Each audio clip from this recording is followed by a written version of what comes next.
Now, Sports Talk with Broads. Here's Hunter Brody.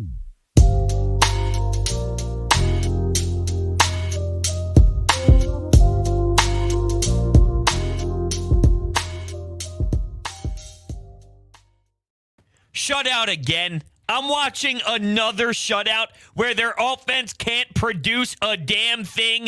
The 6th and 8th inning specifically made me nauseous, and I was so sick to my stomach. The 7th, I was bothered. The 6th and 8th was way worse. But come on, fellas, what are we doing here? It's almost as if Bryce Harper, even after the additions, is still that massive to the point where you look foolish without him. Please, come on now. I know you're better than this deep down. The starting pitching in Kyle Gibson, there was a little bit of iffiness in the 4th inning where a couple runs was scored, but quite frankly, it felt as if maybe at that time it should have been 6-0, 5-0, and majority of the times when you say that, that means there will be a climb back by the Phillies, and you reference that point back in the 4th and you go, well, if San Diego scored a couple more, maybe that would have changed the rest of the feel.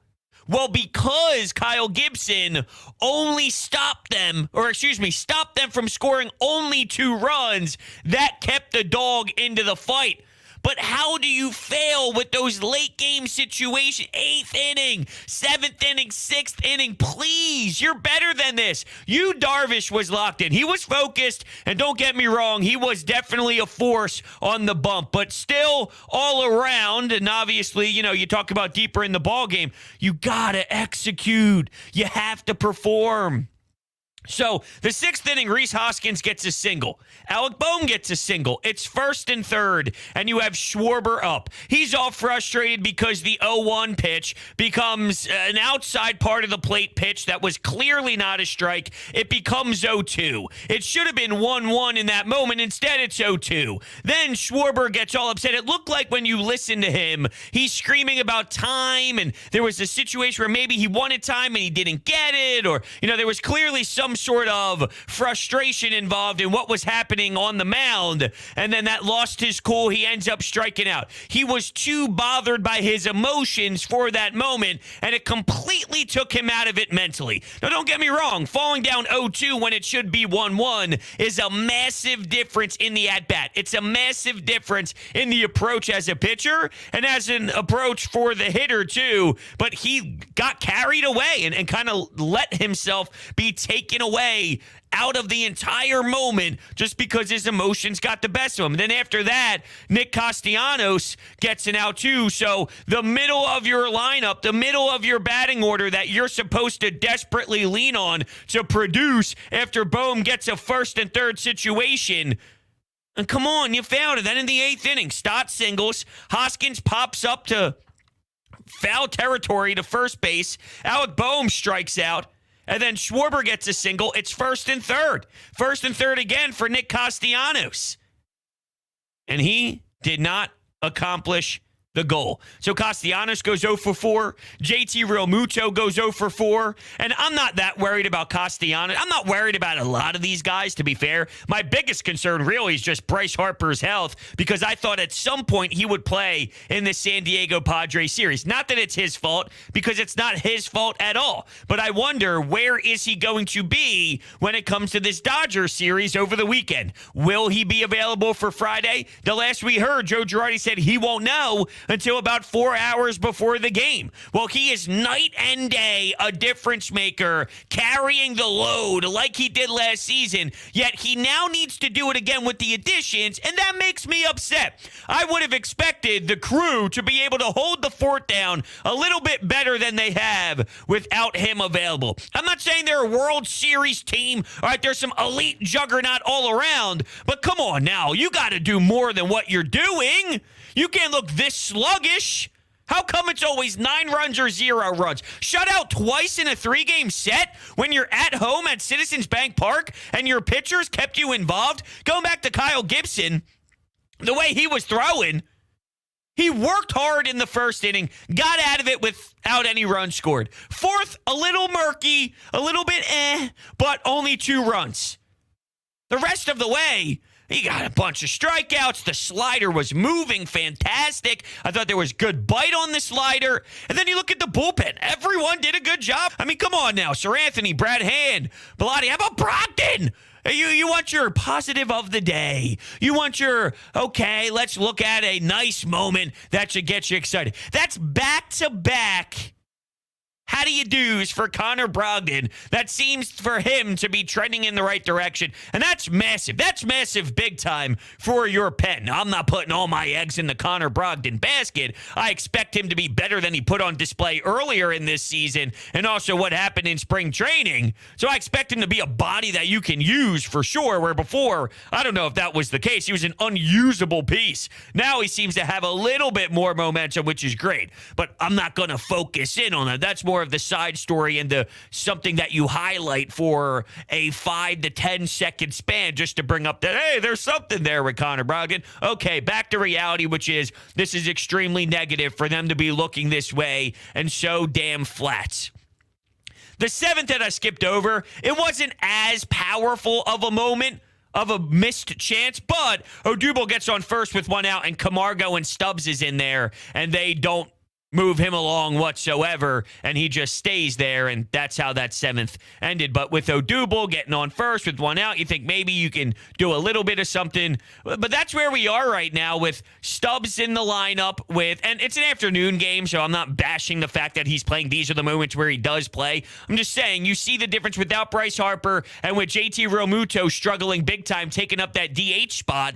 You think about some of these guys that are playing a lot more. It's just getting into the territory of what I said about last year's team, where there were a lot of guys that were playing all at once and you were relying on them. And it's not as if JT's not in the lineup. He's in the lineup, but the problem is he's producing at the rate of some of these guys that we were referencing in last year's team. And that's a problem. You know, I don't know if JT Realmuto doesn't get a lot of criticism because he's a likable guy or because he's labeled the best catcher in baseball. But I said this at the time of the actual contract. Sure, he may be the best catcher in baseball.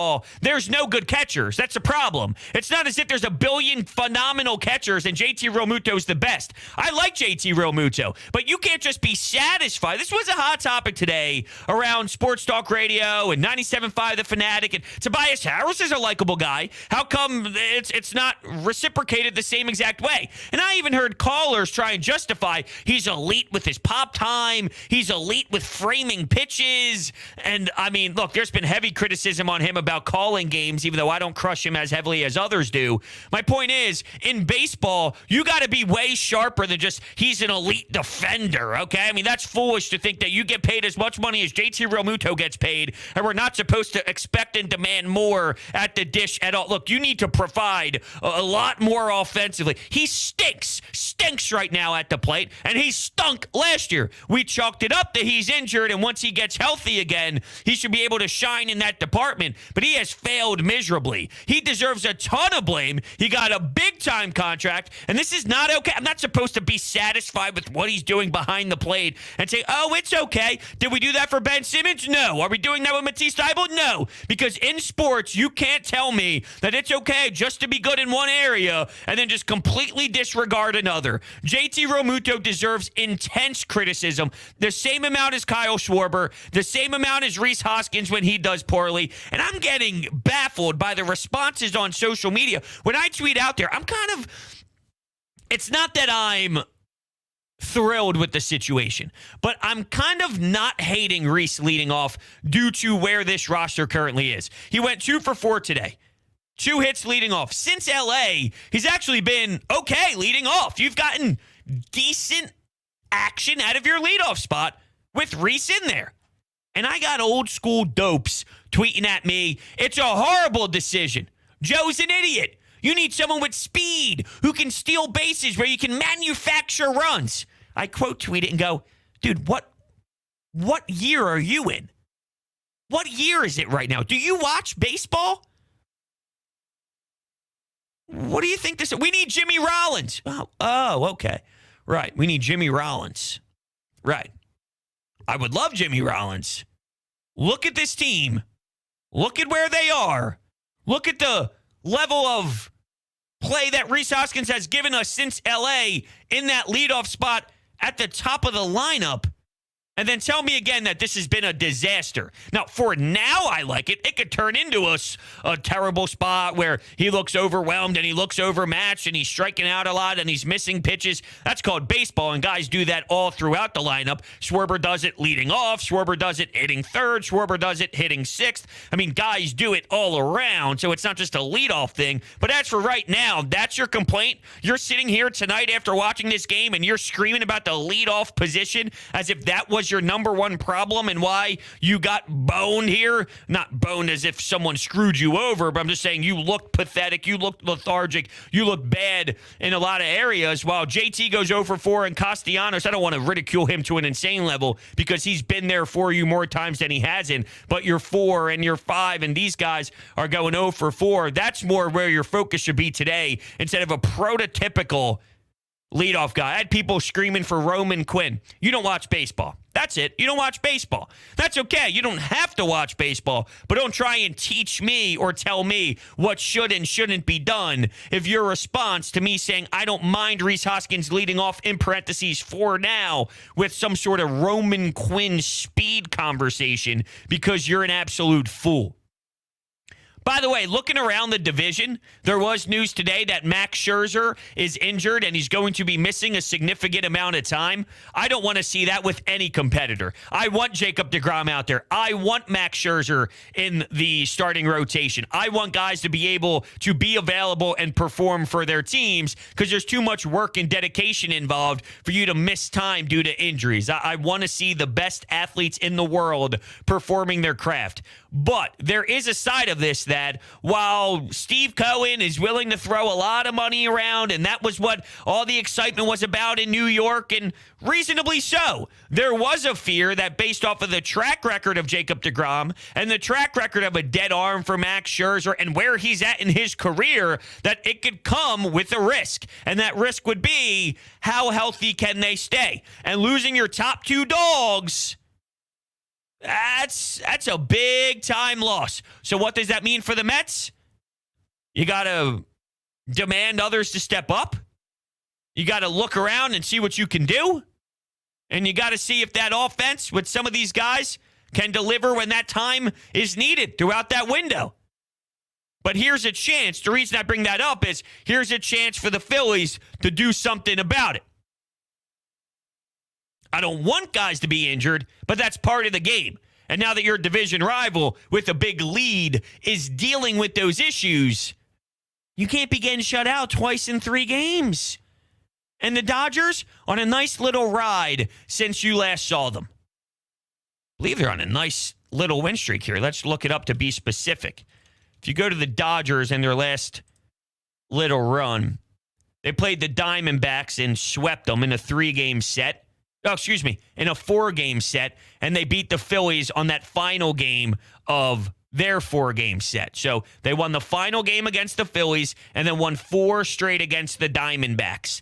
Make that a 5-game win streak, getting revenge, and with Bryce Harper status up in the air. Yeah, that absolutely concerns me for sure. Oh, man. I don't know what to do with this team, but it is crushing me.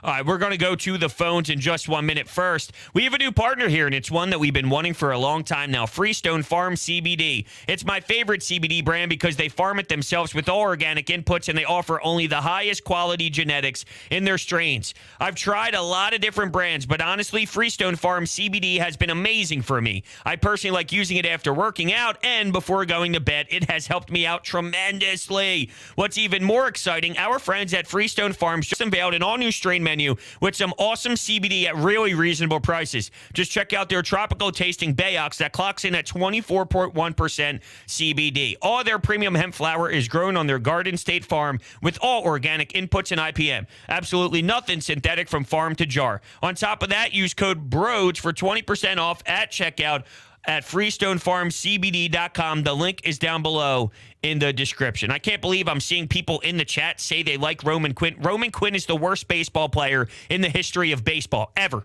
This guy stinks. He can't do anything. He blows. He can't do anything to the point where the only thing in theory he can do is bunt to get on base, but he sucks so much he can't even bunt. This guy doesn't deserve to sniff Major League Baseball. Do not try and say at all. I wonder if this is trolling or if people actually feel this way. Apparently, there are people who feel this way out there, but God bless your souls, because Roman Quinn is a disaster. Let's go to the phones and take our first caller of the night. You're on Broads Media. Hello, can you hear me? I can hear you. I'm sorry, I was just dying about what you said about Roman Quinn. I hate Roman Quinn. Sucks. But no, that was hilarious, but that was hysterical. Well, Reese Hoskins in the leadoff spot, I honestly think they did that because of his inability to execute with men on base. So usually with the leadoff guy, there's no one on, so there's a better chance of him getting a hit. Do you agree? Well, I think they're just desperate, to be honest with you. I don't want to overthink things here on why they're doing this and why they're doing that. I feel Kyle Schwarber didn't work. Maybe they didn't love Gene Segura in that spot. They tried a lot of different things, and at the end of the day, they realized that they're getting desperate and they're forcing guys in different spots, and they threw Reese Hoskins in there and liked a little bit of a spark. I think it really is just that simple. I could be wrong, but I just feel that this wasn't option 1, 2, 3. It just got so poor, and everyone was failing. They tried Alec Boehm. He had an 0 for night. Schwarber clearly struggled. So once you try a lot of different things and it all isn't panning out, you just get really desperate and throw wild concepts out there. And Reese Hoskins had a bit of a spark, so now they're riding it. I think it's kind of like that. I think, I honestly think, what are your thoughts on the idea of having someone DH for JT? Because he's like literally 3 for maybe 20. I'm not even joking. Well, I mean, the DH is going to be 1,000% Bryce Harper. We finally get a DH in here for some versatility. And when it's all said and done, you're going to have zero versatility at all. And you're forced to play Bryce Harper there every single day. So you're not even going to really have flexibility in that area, unfortunately. But that's not, I'm not saying have JT be the DH. I'm saying have him not hit. Well, I mean, if he's not hitting, then Stubbs is playing catcher every day. And if that's the case, we can't be playing Garrett Stubbs every single day when you have JT Realmuto here, who's supposed to perform. That's his duties. That's what he got paid to do. You gave this guy a massive contract, and he's labeled the best catcher in baseball. Your job is to step into that batter's box and do what you are paid to do. You don't say, go sit down, here's Garrett Stubbs. No, you got to get in there and work yourself out of this funk. You have to get in there and start delivering for this team. That's the only exception, the only rule here. All right, that's what you have to do. That's what we demand. That's the exception. I don't think the exception's what I'm looking for there. That's what I demand. Now, Michael Scott is saying right now that Broads is way too negative. Am I too negative for a team that's underachieving? From a broad sense, if you don't use context, their numbers are amazing offensively. Their numbers are amazing. The problem is it's either amazing or they are the worst. They're either electric and hitting the ball beautifully, or they score 1 or 0 runs. So it doesn't tell the full story. Now, I saw Jason Stark throw this out there that the Phillies have a higher average exit velocity than any other team when they hit the ball. They have hit a higher percentage of balls hit on the sweet spot than any other team. And he goes into detail kind of talking about how they have been hurt by the dead ball than any other team in baseball. And this was true before their trip out west. So I'm not downplaying that, and I do feel like that is a fair assessment that these dead balls are hurting the Phillies and a lot of other teams, and that's why I believe deep down that they're looking at their current status thinking, if we continue to hit the ball as hard as we have and we continue to find that sweet spot, let's play out this 162 and see where we end up, because we should be fine. It's not as much of a big sample size for our liking because we feel the numbers the win and loss record, those numbers aren't telling the full story of what we're doing. And wait for the summer to get here. Wait for the weather to be more applicable to the ball flying out of the yard and things of that nature. We'll find out. And I don't necessarily disagree with them, but we got to get guys going a bit more. See, Schwarber, he's sort of the perfect description of what this team is. And I don't have a problem with Schwarber I don't have a problem with Schwarber hitting all the home runs that he has and hitting all the RBI in there that he does. It's just very unsatisfying when he's hitting sub 200, but he's also murdering the baseball. He's home run or nothing at all. And this team is either scoring a lot of runs or nothing at all. And, your positive is your starting pitching, and your pitching is giving you some juice. Your starting pitching is giving you a lot of juice. You had some blow-ups occur, but ultimately your starting rotation's getting in there. But if you're not going to hit well enough or consistent enough or throughout a stretch long enough, well enough, then what does that mean? You won 3-0 in Game 2 of this series. Zach Wheeler was dynamic. He went 7 innings. He had 9 strikeouts. His slider was solid. His fastball was great. Really structured all around from Zach Wheeler. Maybe there were some dead ball issues that happened in regards to the Padres that you take a nice sigh of relief and go, okay, it's nice to see it happen to the other team once in a blue moon, too. Maybe that happened here and there throughout. It'll all even out, though, over the entire course of the season.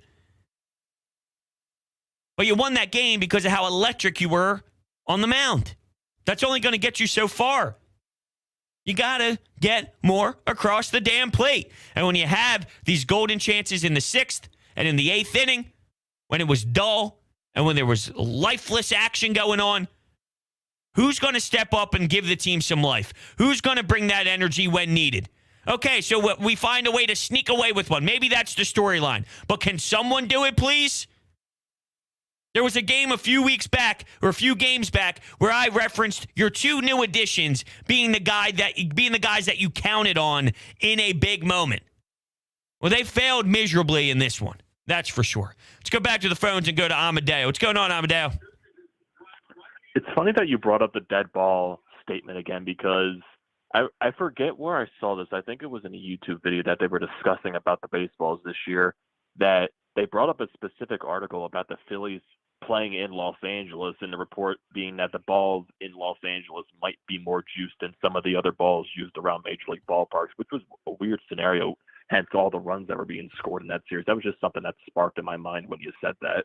Yeah, I mean, I have no idea how this whole debacle is going around, and we do know that Major League Baseball has their issues with the ball, but, for me, while that's clearly a storyline throughout Major League Baseball, I'm just so focused on what the hell is going on with this team and how they play the way that they do on a night-to-night basis. That's my main focus over anything else. Yeah, I agree with you 100% on that, because it really feels like 1 week this offense, it's really like the consistently inconsistent team right now, to where you feel like 1 week the offense is going, but the pitching isn't. Then the next week the pitching is dominant, but the offense can't generate any type of offense, like score 3 or less runs. It's like you said, when they lost Bryce Harper, it kind of just feels like everyone just died there. And then speaking of bozos, like when you brought it up earlier on Twitter, I saw some people say Bryce Harper has to man up and get into the lineup and stop complaining about the shot that he got. Yeah, I also saw that there was someone who, it was White on the Boston Celtics. Apparently, he's having a baby, and there's people freaking out saying he's a loser and he's not putting his craft before his family, and he's losing the Celtics an opportunity to win a playoff game because is going to be the birth of his child. So that's the problem. People take it to the stupid level that those people are just dumb and idiots. It's funny, isn't Boston even winning their game too? So yeah, that conversation's kind of dead. Yeah, for sure. I appreciate the call, Amadeo. Another thing, going back to the lineup, everyone's like, get Didi out of town. Didi's hitting 288. Didi's hitting 280. I like Stott, but I saw an opportunity to turn 2 in this game, and maybe it wasn't fair to judge it on this type of level here, but you could see the difference. And I know Gene Segura isn't a shortstop, but it just, when he throws the ball, turns 2, the difference in arm strength between a Stott and a Gene Segura, holy hell, it's night and day. And I'm just saying, Didi Gregorius is hitting 288 this year. You need a Didi Gregorius who's hitting a 288. I'm looking at this lineup and I'm seeing Stott and I'm seeing Stubbs today, and you're seeing the whole situation with Gene Segura. So there's, it's just a collective group of guys that. It's not Nick Maton. It's not Luke Williams. It's not Jankowski. It's not to that level. So I don't want to make it seem like it's to that level. But sometimes I do look around, and it's not. It's no one's fault that a Segura's off or a Bryce Harper's off, and it's not their fault that that's the specific case. But I get irritated because it just reminds me of that vibe for whatever that's worth. Camargo is significantly better than any of those names I just mentioned. Stubbs is better than an Andrew Knapp. These guys are better than what I'm saying. It's just that concept in theory where when I rolled through this lineup in the beginning of the year and we looked at why it could be deadly, we thought of players who are in the lineup that should be better, like a JT Realmuto being better, a Kyle Schwarber being more consistent. He does have some decent numbers in certain categories, but just an all-around more consistent vibe we anticipated. And looking at where we are right now, it's just not what we had in mind. Ratto, I see you talking in the chat right now. You're trying to call in. It's because someone else was on the line. If other people are on the line when you're trying to call in, you won't be able to get through. So you have to kind of keep giving yourself some shots here while others are on the line. So we're getting some thoughts here that says this should be the lineup. This is from the football guy. So we'll see if the football guy has a good lineup in mind. He wants Segura leading off. He wants Bohm batting second. Harper batting third. Castellanos fourth. I don't hate this. Realmuto 5. Well, if you're getting this version of Realmuto. Schwarber 6. Hoskins 7. That's too deep for Hoskins. 8 is Didi, and why is Roman Quinn playing baseball? So I think that there's a lot you got to work at. Roman Quinn doesn't deserve to play baseball ever again in the history of life, in his life ever, unless it's for their Camden River Sharks and the Independent League. So I don't ever want to see Roman Quinn. It should be Herrera over him. I don't like Rhys Hoskins batting 7th. I wouldn't mind flipping Gene Segura and flipping Hoskins. Realmuto batting 5th is not preferred. I'd rather Schwarber, a left-handed bat, being behind Castellanos. So it could be a Rhys Hoskins, Bohm, Harper, Castellanos, Schwarber. So you have righty, lefty going from 2 through 5. Throwing Realmuto and Didi in there could be a more of a lefty-righty switch. So you're kind of, going lefty-righty as much as possible. That's kind of where we're at, or where I'm at with my thought process. But ultimately, those are my thoughts as we sit here today in disappointment. But let's go and take another call. Hello, how are you today? Hello. Hello. Hello. I want to make 2 points. So my first one is I am consistently amazed how a team, and like from 2018 to now, a team with Harper, Segura, Castellanos, Schwarber, Gregorius, Bohm, Neris, Hoskins, Camargo, he's pretty decent. There's so much talent in that list of players and nothing to show for it. And I want to give a special mention because I feel like people don't talk about him enough because he's overshadowed by Harper. I just want to shout out Gene Segura because he's like really good and no one really talks about him. I think that's fair. Yeah, I think Gene Segura doesn't get the love and the support that he deserves. At one point, he was labeled a loser, a losing player, someone with a bad attitude, some bad energy around him. And I thought that there was some truth to it, but it got to a certain level where people were going overboard about it. There was this uncomfortable feeling about him, but I think he's turned that around. And if you hit 280 to 300 consistently year in and year out, and his defense, I feel, is maybe we're just surrounded surrounded by garbage majority of the time, but his defense is not a problem. He's actually at times making damn good plays. I'm just saying, compared to where he once was a couple years ago, and maybe the topics attached to his name in years past compared to now, it's night and day, the production that you're getting from him. And that's really to answer the first part of your question is, how come they look this poor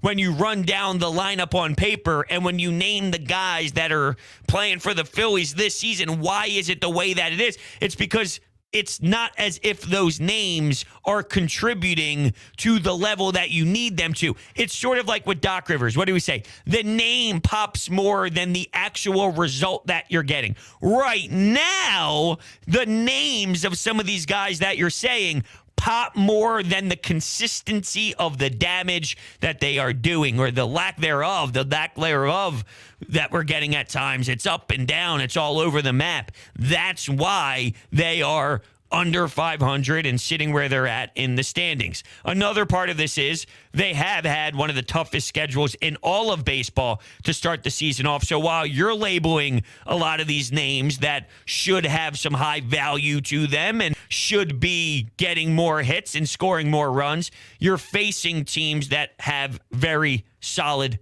talent too. That's no excuse to be 18-20 by any means after 38 games of the season. And it's not time to panic 38 games into the season. There is, though, a feel. And the feel is similar to other feels. That doesn't mean they can't go on a run and there's expanded teams, and you think about the playoffs and the format this year compared to years past. There's a golden opportunity here to do a little bit more just based off of the way that Major League Baseball went with their format. So that changes really sort of the tone as you roll into August, as you roll into those deeper months when teams make their push post-trade deadline and things of that nature. But as for right now, 18-20, it's really disappointing, and I can't believe how flat they look. I'm stunned and a bit shocked on the level of flat that it is when their offense is zero. And their offense is zero, way too much. Even a no Bryce Harper lineup with this type of players should not be this level of poor at the dish. But here we are. Here we are. All right, with that being said, thank you guys so much for hanging out with me today. If you're new to the channel, hit that subscribe button. If you're looking to buy tickets to go to a game, SeatGeek promo code BROADS, $20 off of your ticket. Eliminates those fees. So that's free parking for first-time users. Bang, right off the rip, $20 off. Promo code BROADS. Get yourself to a game today. Do not be a fool. Lastly, social media, TikTok, Instagram, and Twitter, @BROADS Media. That's the tag, so make sure you check that out. Thank you guys so much, and I will catch